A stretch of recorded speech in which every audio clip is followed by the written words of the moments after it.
Games are getting started, and I don't know what we. Well, let's see. Yeah, David Navara versus Alexander Riazantsev. So Slav defense in a little bit tricky move order from White. So White avoids knight f3.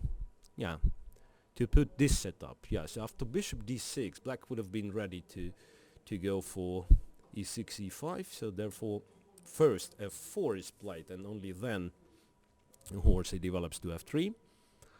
So now, well, White has a lot of control in the center, obviously, but there might be some drawbacks of putting the pawn on f4 so early. Well, actually, so far I don't see any kind of drawbacks. So you just put well, like knight on e5 and comes there very soon, and I don't know. Oh well, f5 at once. So well, yeah, it looked like this pawn on f4 was supposed to support the knight on e5, but well, White decides other way, and well, it's a nice move actually. After, well, we have a VIP guest, Kisani Lumjinov, the president, attending. I don't know if he came here especially to attend European Blitz Championship, or he might have another things to do in Minsk, but nevertheless he found a moment to visit and to look at the games. So back to Riazantsev versus Navara, and e5 is probably the right reaction, because now f5 pawns blocks White's scope of White's d3 bishop.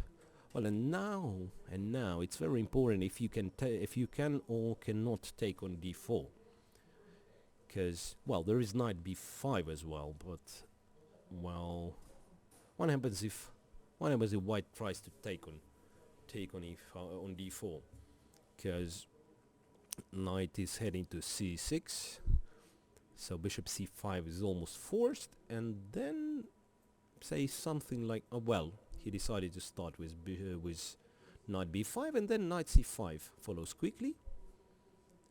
Well, after knight c5, it seems like White can capture with b knight, so knight b takes to d4, and for the moment, I know, d5 is hanging.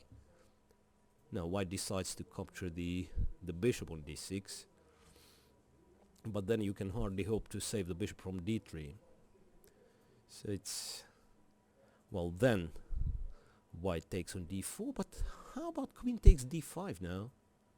Well, it's bishop c4, so knight takes, queen takes, and then queen d5, and it feels like black is already better. It's possible that black is already better, because now, well, there is a pin on d-file, plus bishop b7 comes with a tempo, and this far advanced f5 pawn might be a target for, yeah, so bishop b7, now, not to miss mate in 1 on g2, White has to do something like queen g3. Yeah, well, queen g3 also, well, there will be some ideas on long diagonal for White then. So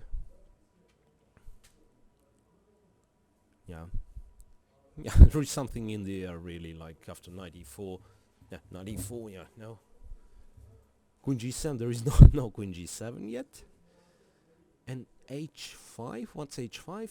So if knight takes, well, knight e4, and then if you take on h5, knight g3 will follow. So something, White has to do something. Well, it's still possible to play queen f3, I guess. Yeah, queen e3 is safe enough. And well, I'm not quite sure about, well, queen f4. And now there is no favorable jump of a black knight. So knight d2, attacking the rook and g2. No, so it's like this, rook e8, and now knight f3 to avoid any possible threats against g2. White blocks the diagonal. And White is ready for something like rook a d1. f6, once again practical decision to cover the long diagonal check, bishop d4 and queen c2, and well,